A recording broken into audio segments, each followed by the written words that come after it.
Men rising up to end the silence around us about the chains that bind us, to dispel the darkness of illusion with luminous spiritual technologies, to finally become the hero within us all. This is Arise the Honest Man's podcast. I'm Karuna Avatar, and with me is my dear co-host Jai Jagannath, and we are broadcasting at an absurd time for a lot of people. We're used to broadcasting at noon EST, and now it's like 4 a.m. EST, so we don't actually know if anyone's even going to be with us, but that's completely all right because we have an amazing person who's joined us today.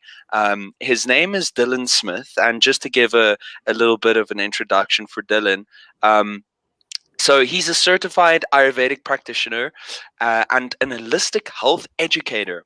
He founded an organization called the Vital Veda Clinic, which is in Sydney, Australia, and he works in very close alignment with the Raju family, a lineage of Ayurvedic acharyas, you could say, and he basically aims to uncover the cause of ailments in that, like the really, like where does disease really genuinely sprout from. To find that out, Dylan travels the world and he shares his passion of ancient Vedic wisdom so that everyone could get the benefit of it, enjoy it, and experience just complete total holistic bliss and wellness. So that is Dylan, great soul. I just totally like blew on my trumpet to to welcome him into the space. And yes, so thank you, Dylan. Thank you for being with us. Thank you, guys. I wanted to share this before we started, but I'll just share it now. A friend of mine who's in the Ayurvedic Marmor world as a coach and trainer and healer, he sent me your profile about 6 months ago and was appreciating your authority in this particular realm. And it didn't really register in my psyche because I'm not really part of the world. So I was just like, okay, yeah, cool, whatever. And then I meet Pedro, the guy that does your handles all your scheduling or whatever. And he's like more or less like, well, your brother-in-law or Yes. and I'm just like, how is the world this small? Like how I would meet him kind of randomly on Instagram and he reaches out and shares this. I just thought it was super funny and kind of super cool. Thank you for joining us today. Maybe you can just kind of start us with your story a little bit and how you got involved with Ayurveda and working with this Raju family. Like, what is this? What does it even mean to work with the Raju family? Okay, so I think how I got into Ayurveda is essentially through meditation. That's the roots, because my parents started learning Vedic meditation with one of the disciples of Maharishi Mahesh Yogi, who was famous for teaching transcendental meditation. And my parents learned meditation from one of Maharishi's one of my close disciples. And then I also learned when I was 6 years old. So we kind of was in that. And then, as you learn meditation and as you learn yoga, or if you're learning bhakti yoga, whatever it is, you kind of start to explore other realms of the Veda under this umbrella of the Veda, which I like to translate the Veda is the laws of nature. And there's so many ways to, that the laws of nature express themselves. And one of them is through Ayurveda, the science of life, which is the medical aspect. So my mother ended up going to the Raju clinic, which is a family of Ayurvedic doctors that have been healing for generations. And when I was a teenager, and that's essentially how I started. There's more to the story, but that's how I got introduced to them, and I was there, and I got inspired by the miraculous healings that were occurring. And I was at a point in my life where I learned about the notion of dharma, which I learned that what is the most evolutionary thing you can be doing right now. And at the time I was studying architecture at university, and I decided, I don't feel this is the most evolutionary thing I should be doing right now. So I expressed that. I had this yearning in me to be like, I don't know what to do. Should I be a yoga teacher? And I expressed that to the doctors. I was there at the clinic having treatment, and they said, come study with us. And I just did it. I didn't think much about it. And to your question of what does it be like to study with this family, or just to quick background to keep it brief, but this is a family that, a lot of Ayurveda has been lost. Right. And through the Muslim invasions, through the British invasions, even like the British, they were cutting the hands off the Vaidyas, a Vaidya is the Ayurvedic physician, because they were having the pulse diagnosis Right. knowledge. So there's, even in the Shastras, all the classical texts of Ayurveda, there's so much that has been lost. I was speaking to one of my teachers the other day, about this university in, I can't remember where it is in India, but it was burning from one of the Muslim invasions, for the Mughal invasions is a better historic, is what they called them, the Mughals. And it was burning for weeks, like this library. There were that many books, and so much Ayurvedic knowledge has been lost. And there's only like maybe a bunch of families in India that have that unbroken lineage of knowledge, and I'm blessed to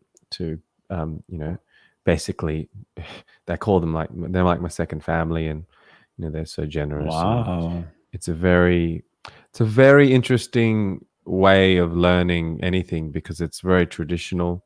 They all learnt when they were 3 years old. They started learning, but me, I only learned when I was 21, or I started learning, or 22. I started 21. I started learning with them, and it was very interesting because I don't have the time to learn. Like from 3 years old or 7 years old is another milestone when they start really learning even more. Right. It's like I'm on a different schedule. In the West, I have society to attend to, a very sick society. So I can't be here for 12 months of the year. Like I made it 6 months of the year, and like I can't, I think we're just going to speed up the process. So it's very interesting for them as well, of like, okay, well, we got to do things a bit differently to adapt to modern times. And I'm still going through that journey with them. Wow. Hearing that, the first thing that comes to mind, we have a whole set of questions we'd like to get through, but just hearing that so much of the Ayurvedic knowledge has been lost due to, the invasions, that, I guess that contributes to a lot of the skepticism people have around Ayurveda as a real effective means of coming to health, at least, and especially that's one factor. And the other factor, like I'm in America, and when you like, Ayurveda is very closely associated with the yoga community, and not to be shady, but our yoga community tends to be a little bit kind of shallow, or just not having depth of knowledge, honestly, and depth of embodied knowledge, also like practical knowledge and embodied knowledge. And they're often promoting Ayurveda as well. And it just comes off as like real, like teeny pop, sort of not having authority or potency. So when it comes to like approaching health, and you bring up Ayurveda, it's like almost just immediately dismissed as something that like, that's maybe for some old age or ancient culture, but for today we have to go allopathic. Like that's more effective, that's more potent, that's what's going to work in this day and age. And what would be your response to that sort of doubt? Because I think that's a doubt that even in my own community, which is like very devotionally oriented, that has the belief that Ayurveda was given from Dhanvantari and Avatar Vishnu. Like we believe all those things, and we also dismiss Ayurveda when it comes to like approaching our health for the most part. So how do you approach someone who would have a doubt about the efficacy and potency of Ayurveda with all these factors at play?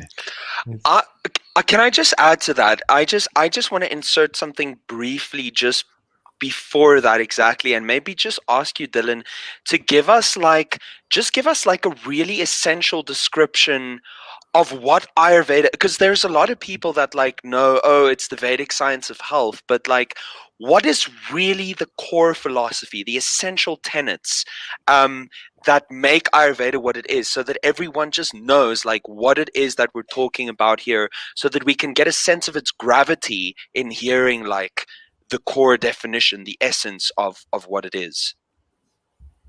I love both of your passions, and Karuna, I love your tone. But so basically, Ayurveda is a Sanskrit word. It comes from two roots. Ayush means life, and Veda means science or knowledge. So Ayurveda is the science of life. Okay, the science of life. It's such a broad and holistic body of knowledge which governs everything in life. And to summarize it so quickly, like the essence of Ayurveda is to align you with nature. Okay. What does align you with nature means? Well, there's so many levels to that. It's align you with your truest nature, your deepest nature, which is big self, capital S self, absolute pure field of unified consciousness. Then there's your human nature, like which is, of course, it's all connected, but align you with your natural health, and saying that everyone has the birthright and the state of perfect health within them. So it's essentially aligning you to your state of health, and it's reminding your body and your mind and your nervous system and your emotional heart and everything, reminding your body and mind what it is to be healthy. So it's not so much you have a disease, I'm going to get rid of your disease. You have this metabolic pathway, this methylation pathway is blocked, I'm going to unblock it. You have this excess hormone, I'm going to increase that hormone. You have this parasite, I'm going to target this parasite and then create health. No, it's what's your health? I'm going to look at your health and enliven that. And then when I enliven your health, that sorts out everything. And recognizes that that's within everyone. Yeah. What I'm getting there is that Ayurveda is a very proactive science, whereas like allopathic modern medicine is very reactive. It's like, oh, there's something wrong, let's destroy it, where Ayurveda is like, no, let's enter into a state of complete equilibrium to begin with, and we maintain that so that we don't encounter these things in the first place. Right? Yes, that's right. It's both, it's let's prevent. Definitely, that's a huge component. And that's the priority in Ayurveda, is to prevent. There's a Heyam Dukanam, one of these shlokas means avert the danger which has not yet come. So it's stepping in so early in the disease process. And then, of course, if there is the thing, they will do it. But the way they do it is, rather than targeting, it's by reestablishing self. It's by reestablishing that person's ability to heal themselves and giving them the space and the comfort so that they can do that. Like the definition, the word for health in Ayurveda is swasthya, and swasthya literally means established in self. So, I have a patient with 18. I saw a couple of weeks ago, 18 tumors in her brain. Yes, we can target the brain, and like she's getting the pinpoint targeted radiation therapy, but the Ayurveda approach is to just give her body the space and comfort and some, free from some side effects and the ability to heal itself and trigger the immune system and trigger all these things. So it's about getting to the core of their innate healing capacity and triggering that, working on the root, basically.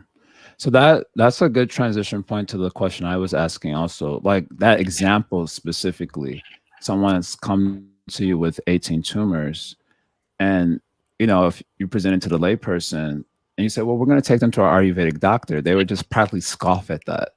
Like what will Ayurveda do to help that? So how do you remove these sorts of doubts? Well, it's really interesting when you were expressing that of what you were experiencing in America, because my initial thoughts were they haven't met a quality Ayurvedic doctor or practitioner.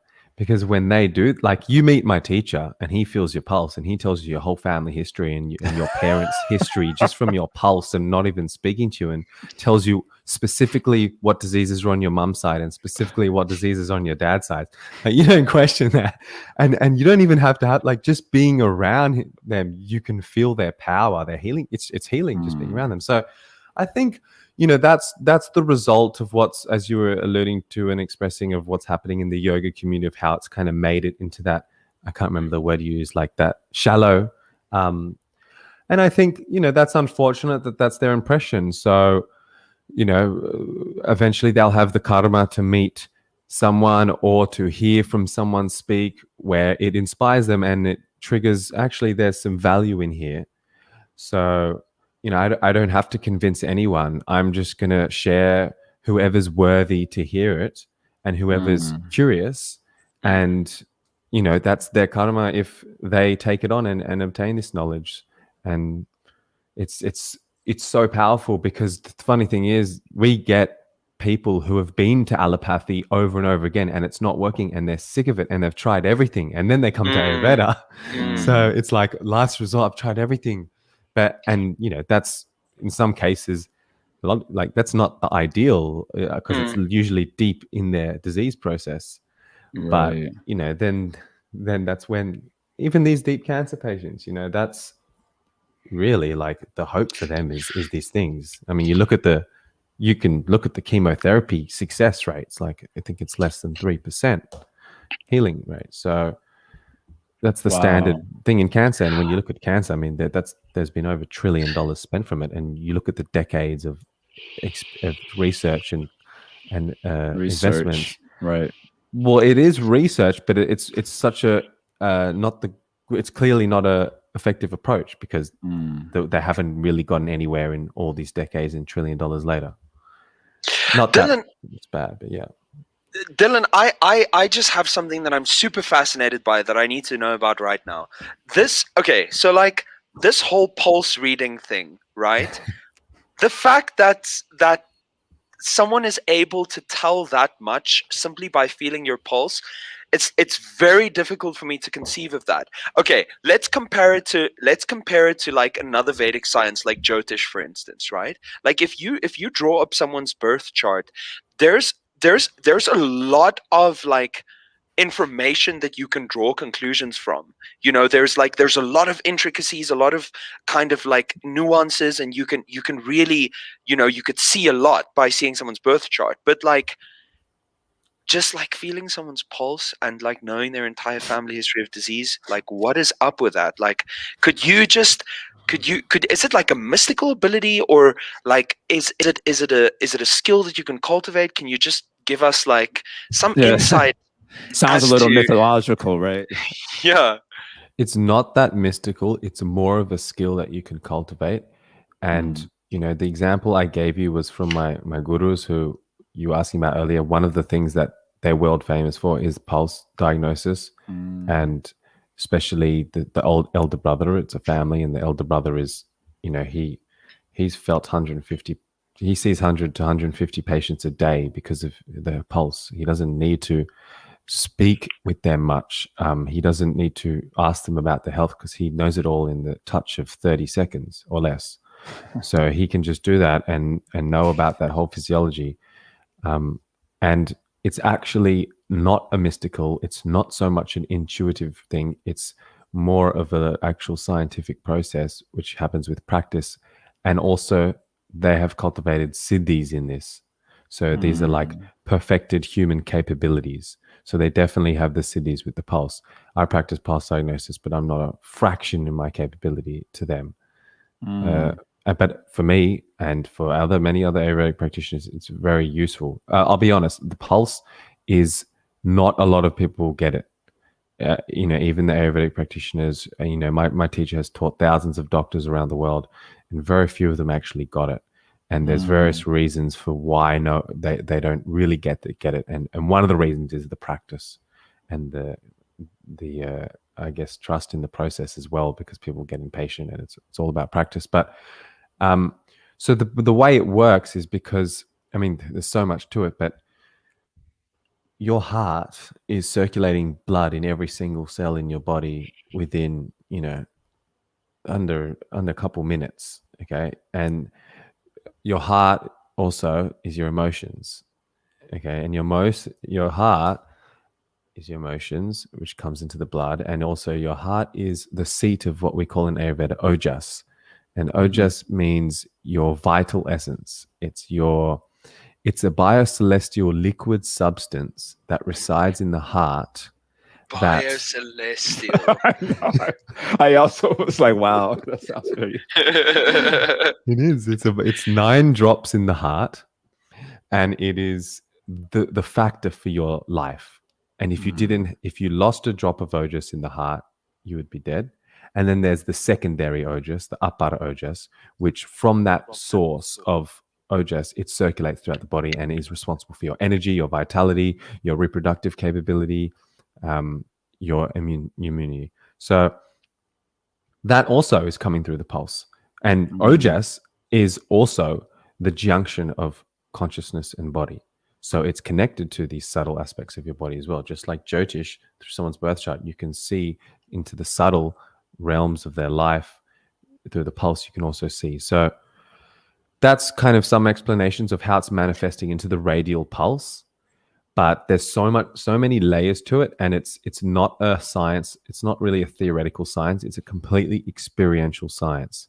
So that's another thing of why it's hard for doctors to learn, because it's not about knowing this is what you have to look for, this is what we're teaching you. It's actually all an experiential science of what do you feel after feeling 20, 30, 40, 50 pulses a day, and then, how do you report? What do you report? What are you reporting? Oh, that's interesting. Well, yes, this is actually what you're feeling. So this is the whole process. So yeah.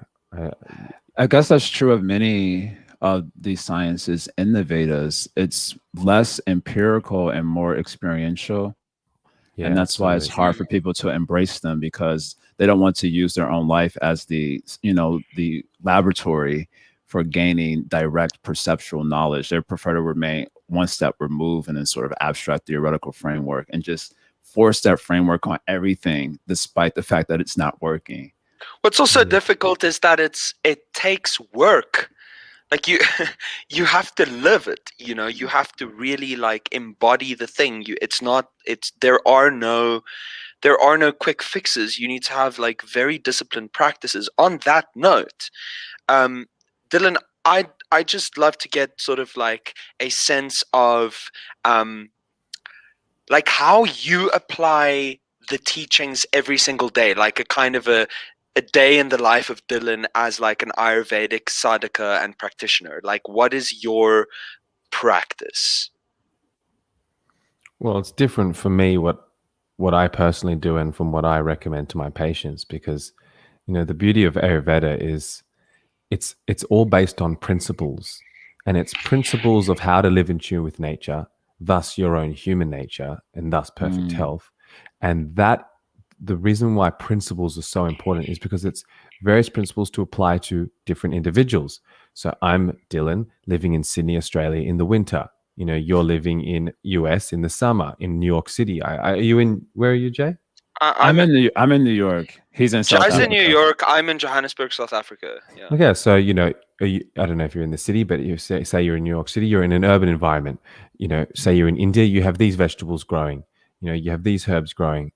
Maybe you're a Japanese who's grown up on soy their whole life, and so is their forefathers. So it's utilizing it's not saying this is for everyone and this is for everyone. It's actually all about the principles and what habitat are you in, what stage of your life are you in, and what do you have around you, what's unique about you.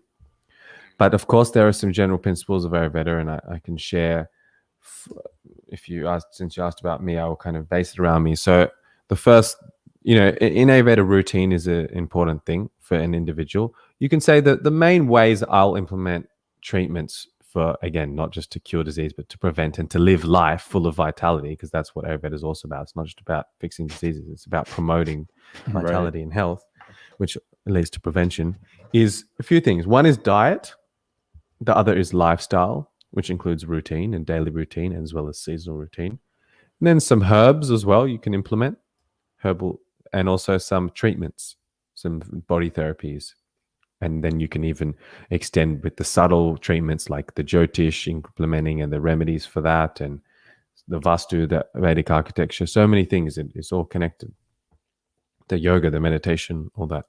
So, let's go into routine. So it's an important thing to have routine, because your whole body is run on clocks. Every organ, every cell. This is what the 2017 Nobel Prize was won for. It was won for that. Circadian medicine. Our whole body is run on clocks. Okay, look at look at your hormonal system. How are your energy levels? How are your adrenal glands functioning? How are your sex hormones functioning? How is your reproduction? How is your sex drive? How is your thyroid? How is your metabolism? How is your sleep? How is your ability to regenerate energy on a cellular level? This is all run on clocks. These are all the endocrine system, the hormonal system, which is secreted in cycles, in rhythms. So at nighttime, melatonin, that's antioxidant, anti-inflammatory, rejuvenating. In the daytime, it's more cortisol. In the daytime, in the middle of the day, it's agni. It's metabolism. It's fire. It's digestion time. So the whole Ayurveda is run on clocks, and the whole system. So it's important to honor those clocks. And I think the first thing is to wake up. Wake up before sunrise.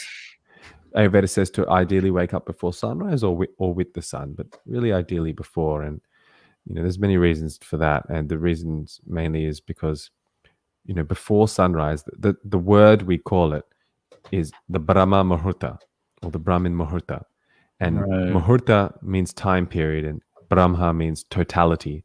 So it's the time of totality. That's about time between sunrise where everything is closer towards transcendence. And anything you do then has greater power.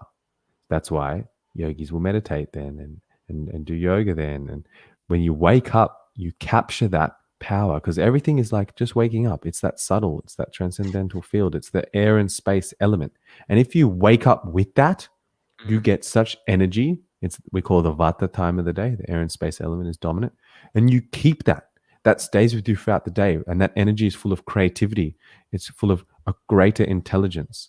Whether if you sleep in more, the more you sleep in, and everyone listening knows this, although you're in the bed for longer, you think you're getting more rest. Actually, you're going into the kapha time, which is the earth element. And that earth element is heaviness, sluggishness. It's kapha. So the more you sleep in, the more sluggish you feel. That fatigue just compounds. If you get up before sunrise, you just have this energy that day. So that's the first and foremost thing in the Ayurvedic daily routine, which we call dinacharya, is wake up before sunrise. And look, when I said we have to apply to different people, the other day I saw a patient who was a computer addict. He would go to bed around 4 a.m. every night and wake up at midday because he was addicted to cryptocurrency trading. So for him, I'm not going to say wake up at sunrise, go to bed before 10, which is what Ayurveda says. It's about, and generally with habits and addictions, it's Ayurveda even talks about addictions and habits in the Shastras. It's a certain methodology of slowly bringing back to your natural rhythms. So that's the first thing, wake up before sun. And then there's the thing of eliminate the waste. So brush your teeth, scrape your tongue. Your tongue has a lot of toxins on it, which you have to get off within the first 3 minutes of waking up.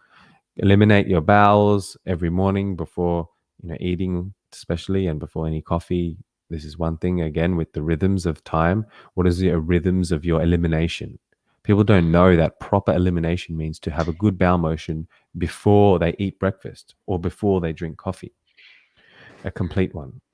And then, you can do your meditation, do your sadhana, do your yoga. It also says to do self-abhyanga, which is self-oil massage.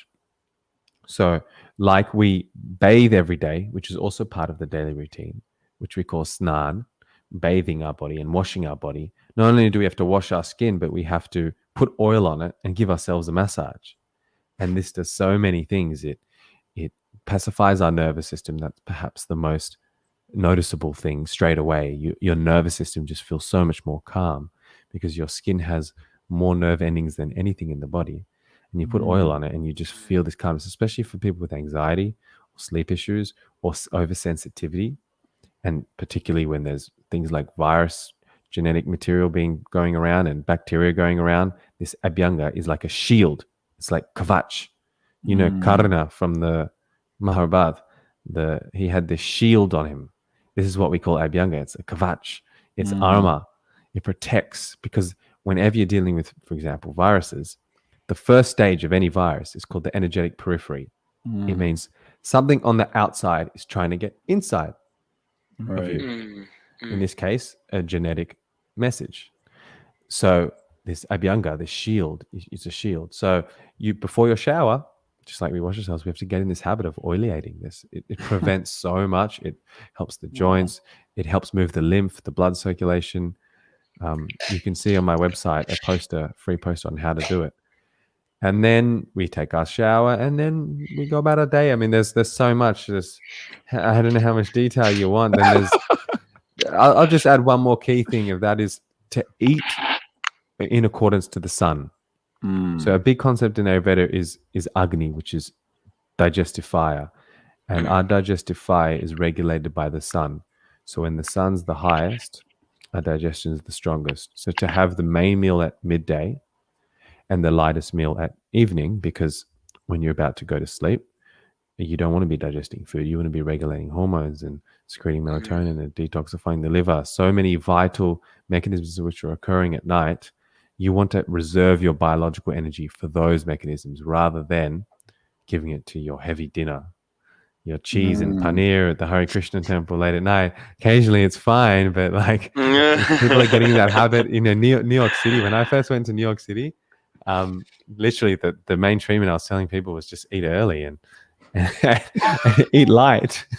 And it fixed so many of their issues because sleep is your main biorhythm. And if you cannot get sleep right, how can you expect to heal anything? And it's not just about, I sleep throughout the night. How do you feel when you wake up? You know, the key indicator of sleep is when you go to bed, you fall asleep basically straight away within 1 to 2 minutes. And you stay asleep throughout.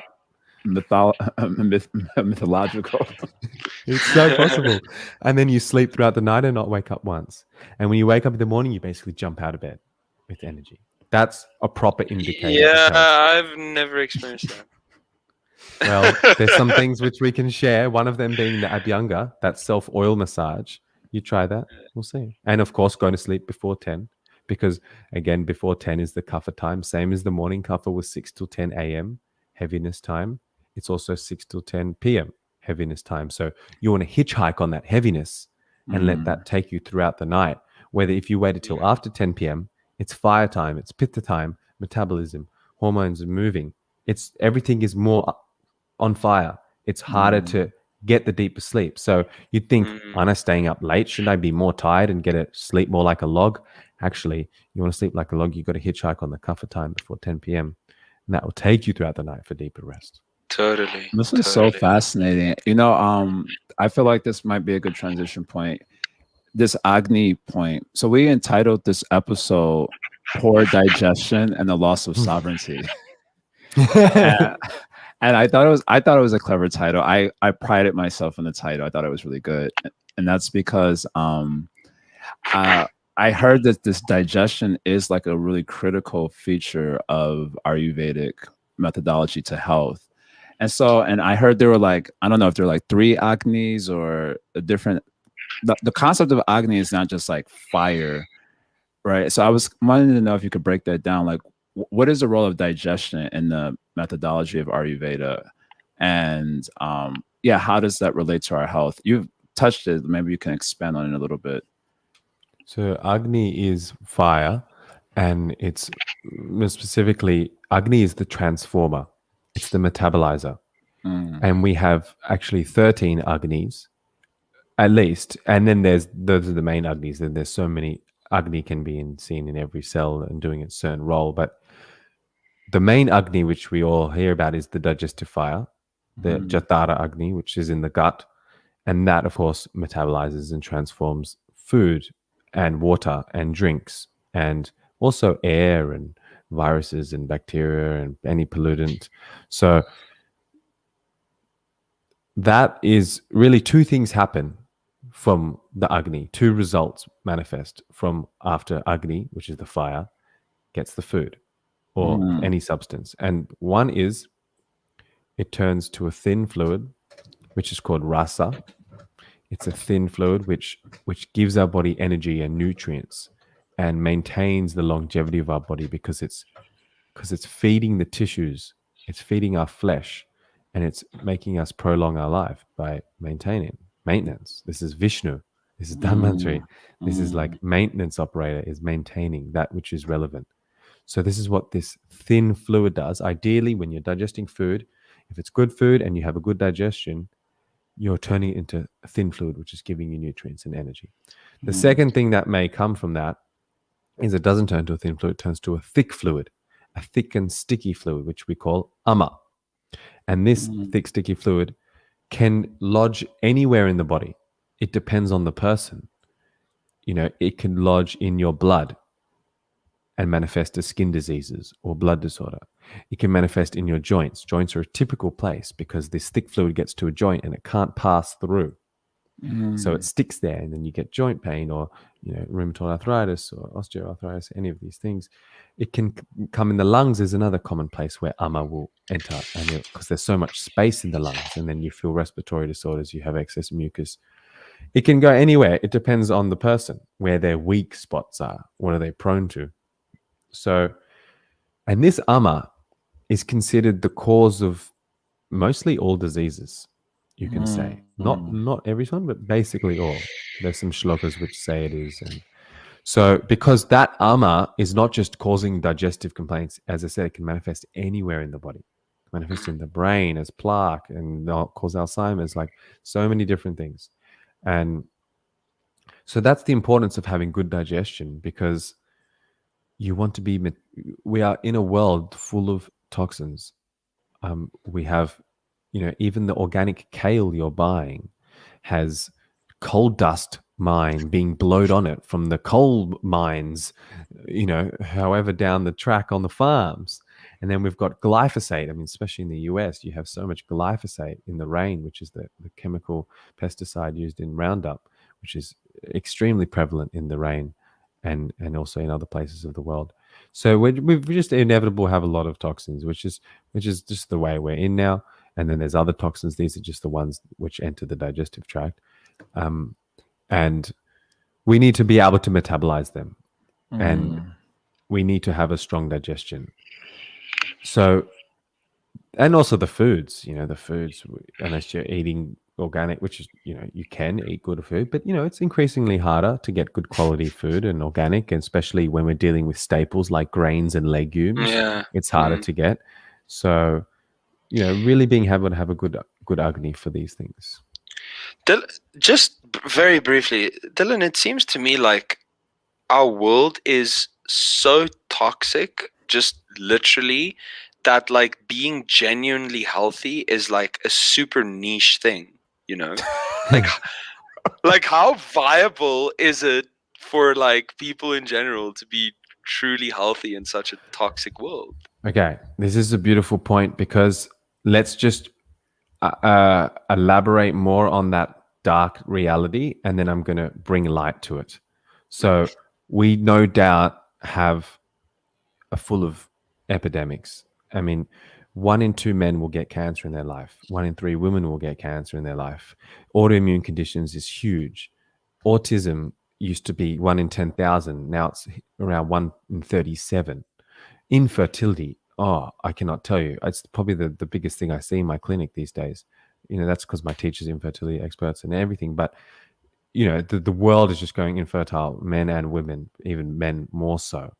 So there's huge epidemics. I mean, it can go on: macular degeneration, premature blindness, and then let's talk about neurodegeneration, Alzheimer's, dementia, Parkinson's. People think it's normal for their mother or their grandmother to get Alzheimer's. Yeah, because she's old. That's why. They expect that. They expect for a 70-year-old, an 80-year-old, 90-year-old to go into the old age home with dementia. But it is not normal. It's not natural. It's becoming the norm. Like you said, Kumar, it's becoming the norm. But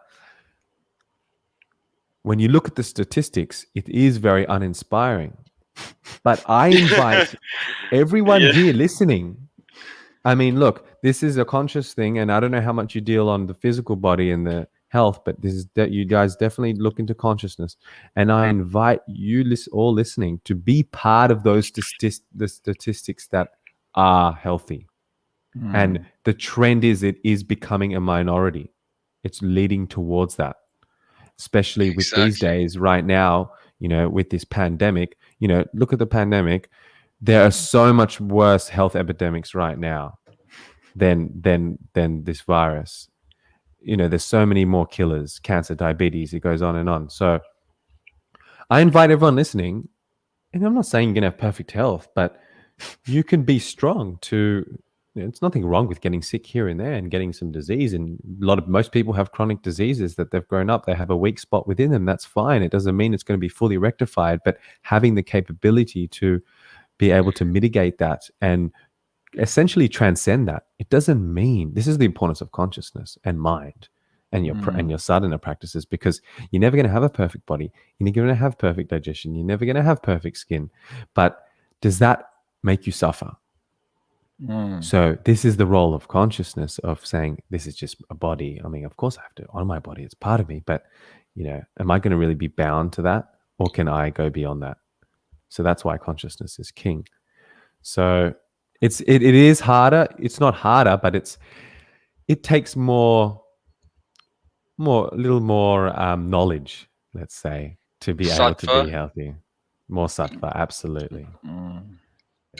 It's a rarity, my friends. It's a rarity, but it's so attainable and enjoyable, and it just takes a bit of knowledge, And I can feel it with you, Kumar. Like a lot of these things that I say, and I haven't given that much action steps. I mean, I've given the Abhyanga, given some routine stuff. I've given a bit, but there's so much you can learn.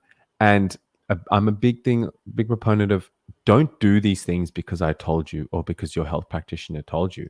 Do them because you enjoy it. Start experimenting with this and experiencing what you feel with it. Start experiencing health. Like people have lost the experience of health. So, it's fine if you like to be in that certain state of consciousness where you don't think about it much and you just like to do whatever you do. But I suggest you try a little bit of what it is to feel healthy. It's pretty awesome. I mean, really, it comes with happiness and bliss and everything else that really people really want.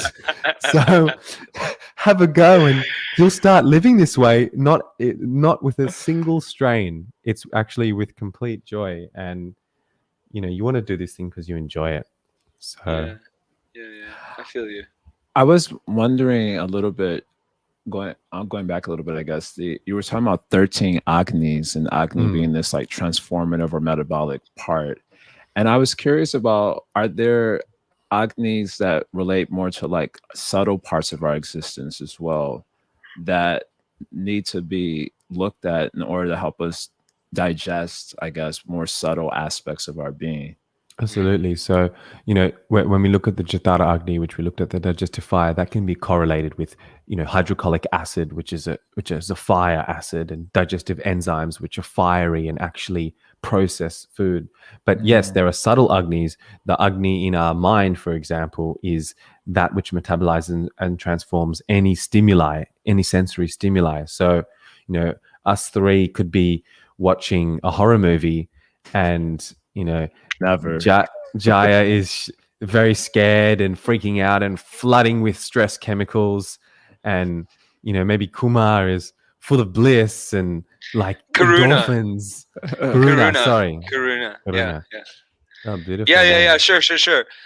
I get. Okay. And what would your reaction be then?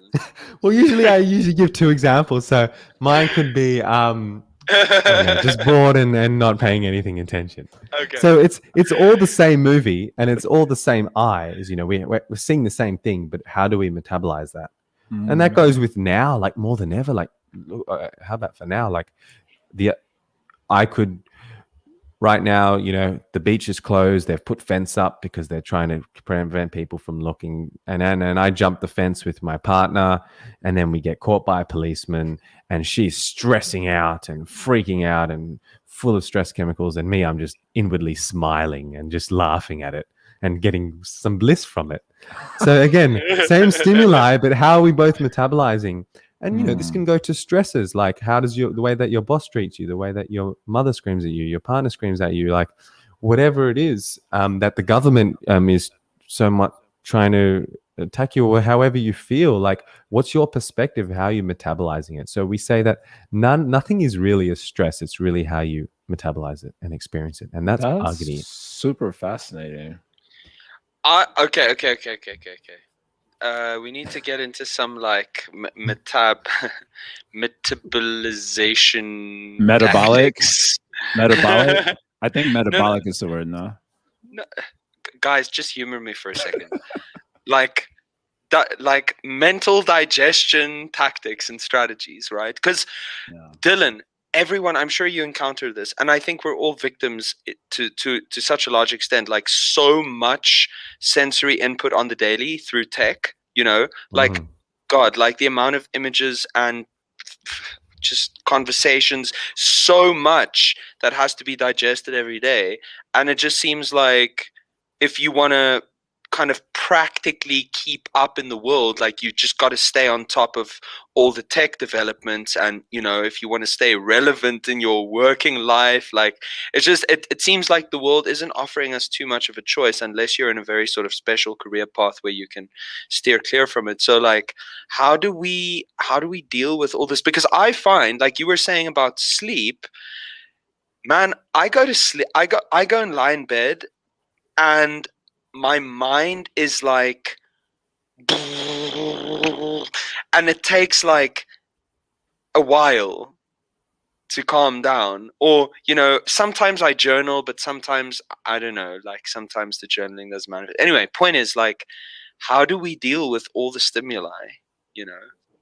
And yeah, this is actually Corinna's question is actually a lot of the inspiration for the title that I came up with for the show. Like, how do you digest or metabolize all this sort of input? And for me, that's causing like a loss of sovereignty, where I have to indulge addictions because I'm not able to digest the world. Yeah.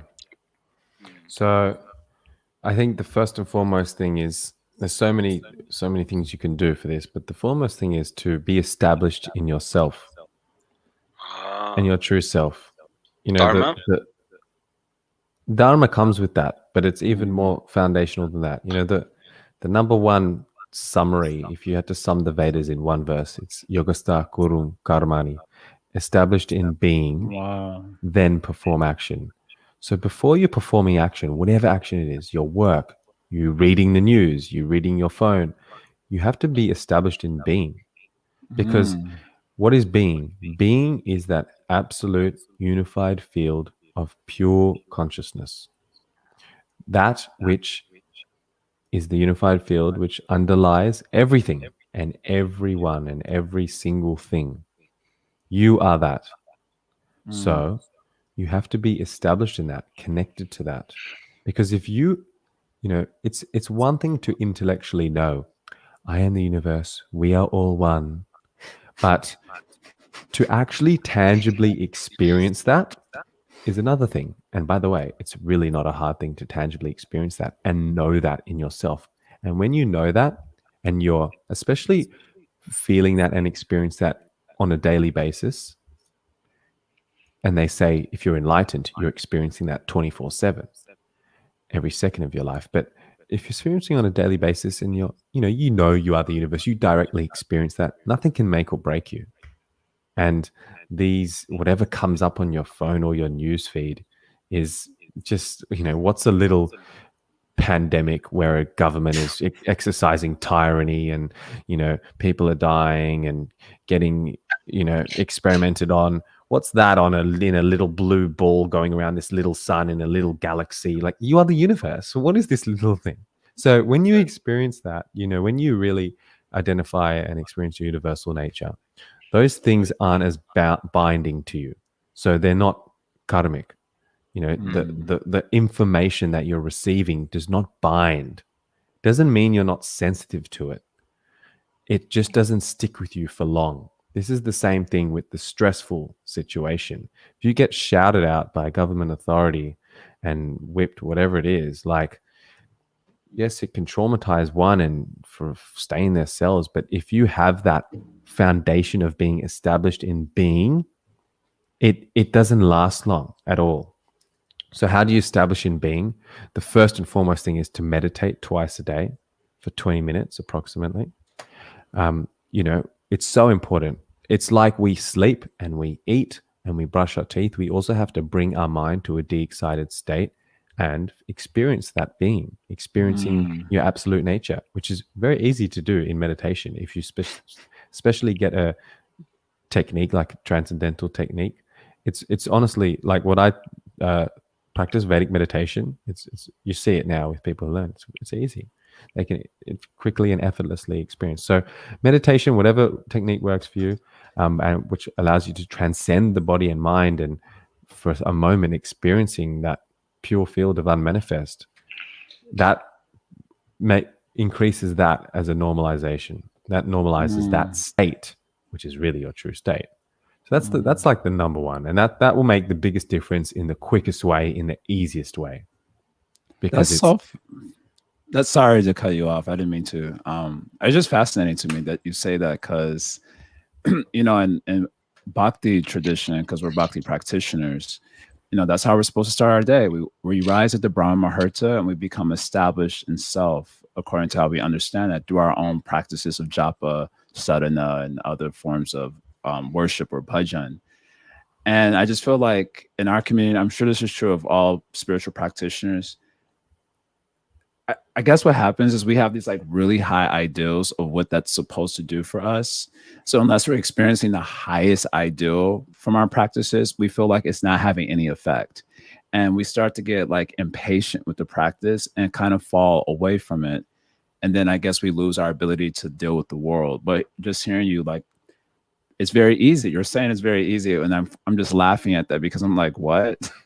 But it's very easy. Just do your so meditation, easy. just do your meditation practice. And that just gives you already that healthy starting point of, I'm the witness to the world. I'm not really the world. It's, or whatever. Absolutely. That's why twice a day is key, even more than once, because it's not the process of meditation that we're looking for. We're not, as you said, we're not like wanting these huge experiences. Actually, it's not at all. We don't judge a meditation by the experience in meditation. We judge it by outside. Like, how do we feel outside? And the point of twice a day is it's about integrating meditation with activity. So meditate in the morning for 20 minutes, go about your day. Meditate in the afternoon for 20 minutes, then go about the rest of your day into your evening. And then meditation activity, meditation activity, meditation activity. And you start to blend the two. You start feeling that unified state of pure calm, absolutality. And that you start experiencing your waking state. That's why twice a day is important. If you do here and there, you're like kind of dealing with a bit of stress, but you want to start making that the reality. And that's essentially, like, you can say, a gradual process of enlightenment. And all enlightenment really is experiencing that unified, it's unity consciousness. It's knowing in every single moment and directly experiencing that is me. This beanie is mine and that microphone is me. Like, everything is me. So it's just a gradual merge of those two states, the transcendental state and the waking state. But that's the number one thing. And then number two, there's heaps of things. So I'll say, especially for the sleep, okay, if you're having that overactive, overstimulated mind at night, which is so key, a few things. One is go to sleep before 10 p.m. because after 10 you get that you get that fire time. It's like your second wind. You will be more active. Your mind will be more active. Totally. And de-excite before sleep. So a few ways to de-excite, or let's remove the cause. How close are you looking at your screen before you sleep? Ooh. Okay, no, it doesn't. So that we've got two problems here. One, we've got the news and the social media and all the stuff that you're reading about, but then there's the blue light. Just the blue light itself. Even if you're watching a beautiful lecture, which has its benefits on Bhakti Yoga or anything, it's that blue light, which is the light which comes from a screen, which is telling your brain that it's midday. And then you try to go to sleep and your brain's like, hold on, what information hit my retina was the light temperature of a midday sun. So I'm not going to secrete melatonin for 4 hours. And what happens when I don't secrete melatonin? Because, by the way, you need 4 hours of darkness before melatonin comes. So without melatonin, you have a busy mind and you have a non-restful sleep. So that's another way to de-excite. And what people can do is they wear blue light blocking glasses. You may have seen those orange black glasses. Yeah. These are I also have. Yeah. So what you have looks like either a daytime lens or a weak. You need them to look orange. There's a lot of marketing gimmicks, but then there's also the daytime ones which are clear like that. But you want the orange ones. And literally, I have people who wear that for 2 hours before sleep and they sleep better, like significantly better. It's because melatonin needs darkness before it comes. You can't just watch TV in bed and go to sleep and expect the sleep to happen. It takes 4 hours for the hormones to kick in.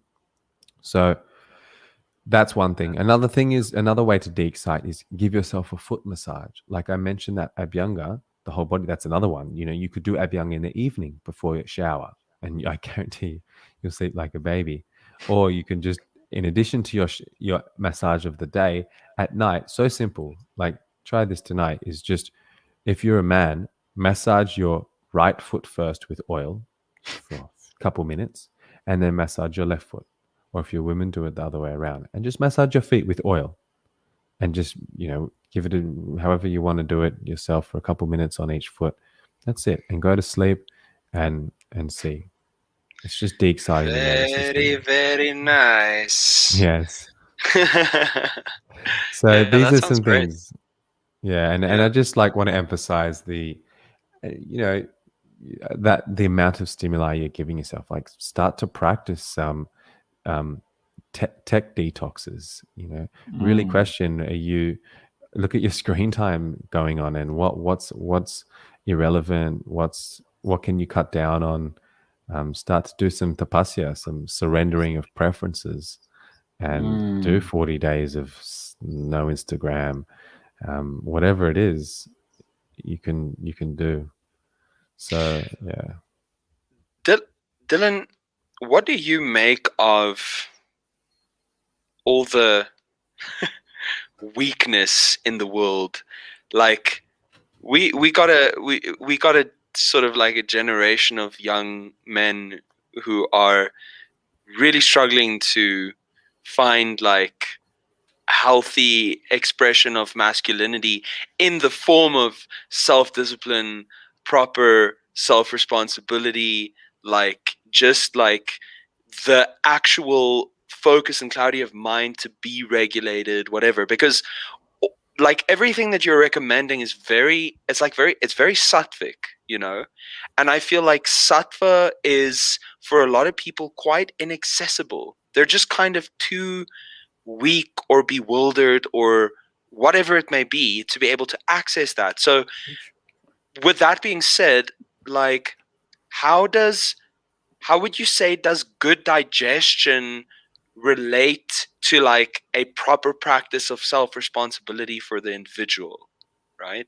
Like, and beyond that, like our sense of agency and autonomy and like creative output in the world, the ability to like show up, be disciplined, be regulated, like that. I think it's just implementing whatever you can and experimenting with these sattvic practices. Because ultimately, the way to get rid of the rajas or the tamas is not to like say, okay, I'm a man and I'm doing this drug, or I'm doing this bad food habit, or I'm sleeping bad. I have to reduce this or stop the phone at night. Instead of trying to remove those tamasic or rajasic aspects, bring in the sattva. And it doesn't have to be these, intense sattvic practices of meditating for 2 hours and doing 13 Surya Namaskars, all these things. Just gradually bring sattva in and experiment with it. This is what I'm saying. Like enjoy the process. Like say, oh, I'm going to try massage my feet tonight, and I'm going to try do no phones for 2 hours before sleep. I'm going to, if I naturally get up tomorrow at sunrise, I'm just going to get up and I'm not going to snooze. Just try these and experiment with these things in your life. Gradually, the sattva becomes lighter and the darkness fades. I say to drug addicts, like when I see drug addicts, or the other day I saw someone who was a masturbation addict. Like, I don't tell them to stop the addiction.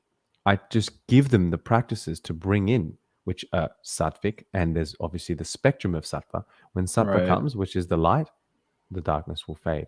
So rather than focusing on the negative, just bring the positive. And, you can, this is the point of adjusting to the person. What's relevant for you. There's so much you can do, and there's so little simple things which you can do, which will make a difference, and start on that path. And in regards to digestion, it's key, like if you're digesting well, the rest of your body will sort itself out. And it's not all about digestion, definitely. It's not all about food. There's lifestyle is a huge component.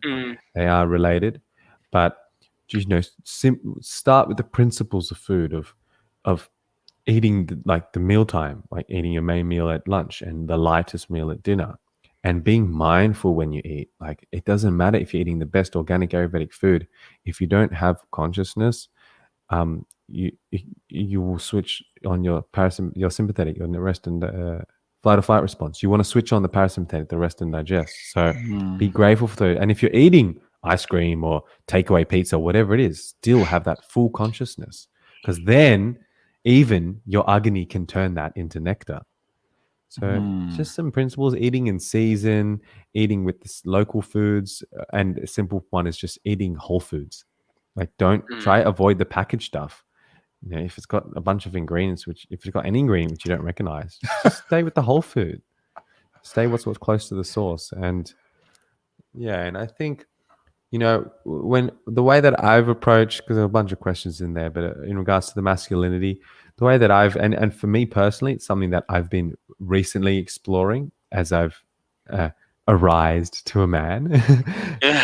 Only recently is what I would say, by doing, you know, what's been powerful for me and what I think is powerful is men's groups. You know, what you're doing here of talking with men and speaking with other men and opening up and being vulnerable. I think the main part for me has been connecting with nature, because, as you said, we're in a society where men are so on their feminine side. They don't know, like, I mean, look, they just don't have an experience of healthy masculinity. And I think as men, we have this primal instinct within us to support others and support the women and the society and the community, and, you know, chop wood and carry water and, you know, hunt and forage, like all those things. Even, of course, we're not living off the land and we're not living as hunter-gatherers, but even if you can do little things like that, that boosts your testosterone, that boosts your masculinity.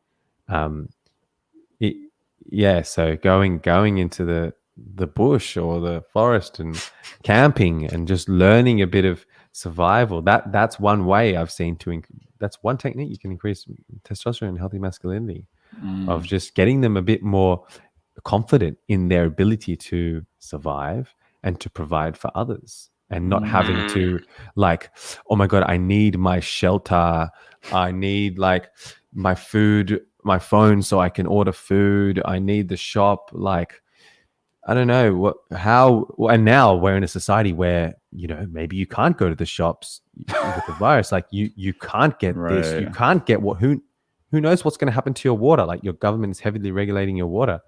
What's going to happen to your money? You know, is it going to become centralized? How much are you empowered to become self-sustainable and to be able to provide from one another? That's masculinity. How are you going to provide for your family when, you know, the only option of water you have is water full of chemicals, or the only way you can buy petrol or food from the grocery store is if you use a centralized currency, where only if you are getting experimental gene therapy injected into you do you get that, and you're monitored every single stage. So this is kind of like this, it's this femininity which is happening in men. And of course, both men and women, both masculine and femininity is important to have both in a man, but we're losing our masculine. And this is one way I've been exploring. Nice. So, yeah. You know what I'm appreciating about what you're saying? A lot of things, but I'm appreciating this point, like, experiment. And, you know, those of us who have a more, let's say, a more religious orientation to our spirituality, that orientation, and I'm not suggesting this is a bad thing, but that orientation does take the sort of fun out of it.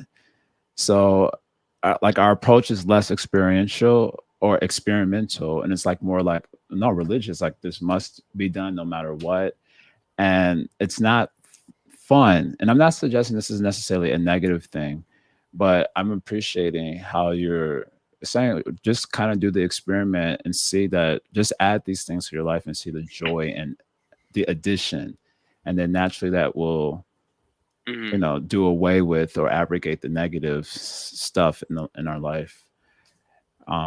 It just seems hard to do that. It seems hard to advise that to someone who's more religiously oriented to their practice. I mean, that's one of the problems with religion in general, is because so many of these people are doing these practices without, and as we said earlier, without the experience, without that experiential. They're just doing it because, you know, I come from a Jewish background, and I've seen, like, absolutely orthodox Jews doing their practice, and praying every day and dressing with the payas and the long coats and everything. And it was funny because I spoke to someone who was a rabbi and lectures to Jews, and he spoke to it, and he goes, he was in the car. He's very popular in the New York City in the Jewish community, and he had this guy with 9 kids and all the payers and the big hats and everything. And he goes, "Can I speak to you, David?" Mhm. And he goes, "David, I don't believe in God, but I'm doing all these things." my And so God. I think a lot of these things is, I don't like faith so much. I'm not a fan of faith. I'm a fan of direct experience. I think you say you don't enjoy these things. Of course, there's time for discipline, but you got to enjoy that discipline, and you like doing that for. You can already feel, again, we don't want to do something for an outcome. It's about the process. So if you're doing like a discipline because for 40 days I'm going to not eat chocolate, or for 40 days I'm going to wake up every day and do Surya Namaskar at sunrise 13 times, it's hard. It's challenging, but I'm enjoying the process. I think, there should be that connection all the time to the benefits. And I hope that answers Nice. your question. It does. I mean, I appreciate that because I do feel like I said earlier in response to what you were mentioning, most of the Vedic sciences do seem to take a more direct experiential approach to their processes. And I feel that when those of us in the Western world decide to embrace Vedic paradigm, that part gets lost in translation. And we're just so used to a more religious orientation towards spirituality that that's what we bring to the table. And yeah, it translates in ways that aren't inspirational and can tend to be problematic in our inspiration to continue. And that's again like how you're metabolizing it. Like that's Right, ugly. exactly, Like exactly. how you in taking that practice, which has actually, because it's so divine, it has an immense way of expressing itself in diversity through every different person, through every different situation that you're living. It's not just black and white. Do it this way. Some people teach that, but you should really get to know the essence of that practice and let it go through your unique self, because you're so unique in the way that you're going to perform it. And yes, there might be rules and recommendations on how to practice it, but do it in a way which uplifts you, and get a bit more creative perhaps in how you can practice that in a way which suits you. So, Dylan, what you're saying is, if you're not experiencing joy, then you're doing it wrong, basically. That you should maybe reassess on how you're doing it. Yeah, I don't want to say that's wrong, what I mean. because I don't want to say wrong, because it's there could be benefit as well. But basically, my teacher's teacher said, like, why suffer? There should be no suffering. Like, why suffer ever? And if you're suffering because you have to wake up and do some chanting at 4 a.m. and you don't like it, why do it? It's triggering beneficial things in your body, but if you're suffering from it, it's got to be doing worse. Yeah, that's what I feel. Maharishi Mahesh Yogi, that's my teacher's teacher. He was always like that. He said, why ever suffer? When is there a thing? And he even once was speaking to this Buddhist, and they were saying there's a thing of some Buddhist people, they're like, you should suffer, or something. Suffering will bring some benefit. But when you look at the text, it said something about the authorship. Sorry, let me rephrase. It was desire. It was the desires. Desires are bad. Desires are, if you desire, that is it. You have lost it, and you're not on the path to enlightenment. But with the text, what it really said is, if you are the authorship of your desire. So, we should not take authorship of any desire, because essentially every single desire coming through us is the desire of greater intelligence, of cosmic intelligence. And we should act on them, but we're not the author of them. don't take authorship of them. So if I have a desire to go and buy some figs from the shop after this call, I'm not going to say like, I have to do this.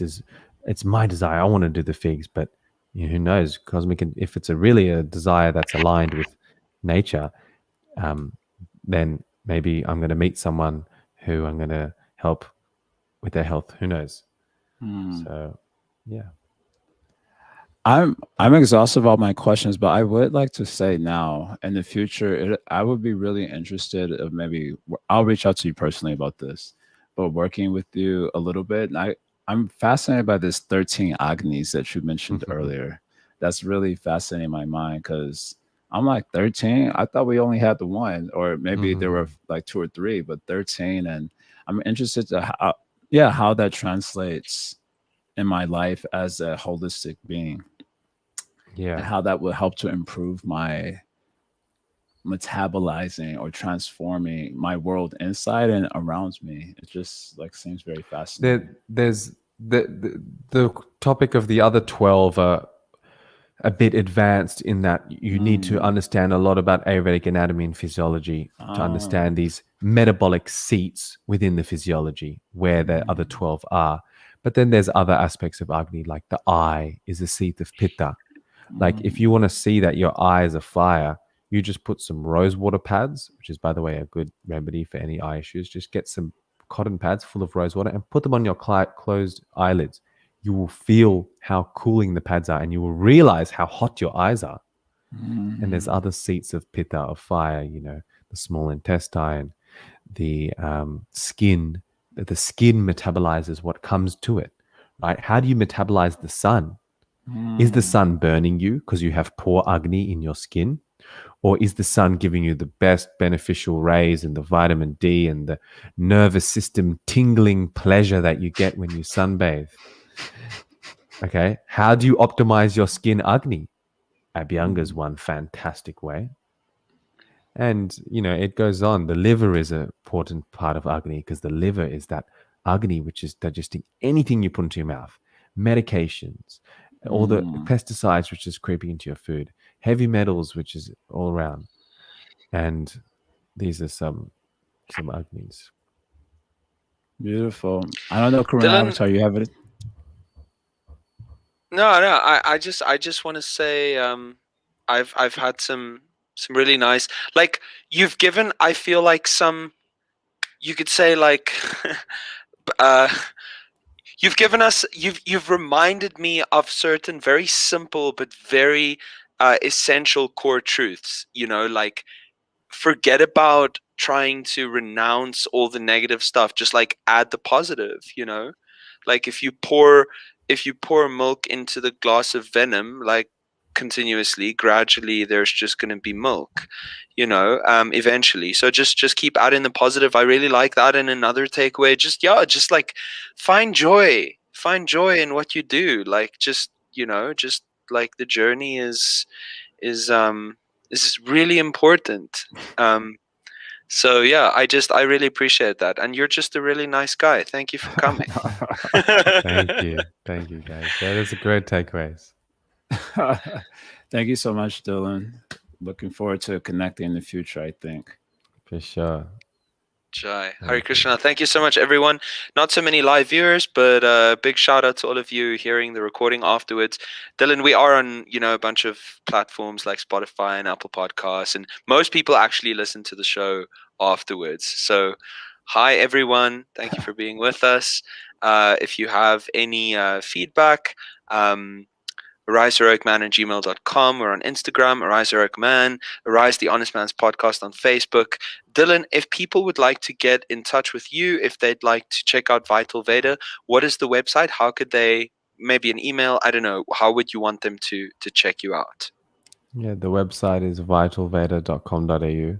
And there we have blogs, articles, and we're everywhere. Instagram, Vital Veda. And we have a podcast, the Vital Veda podcast, where we delve into aspects of the Veda. And if they want to do a consultation with me, they can do it book it through the website. Those are the main offerings. Awesome sauce. Yeah. Thank you, Dylan. Hare Krishna, everyone.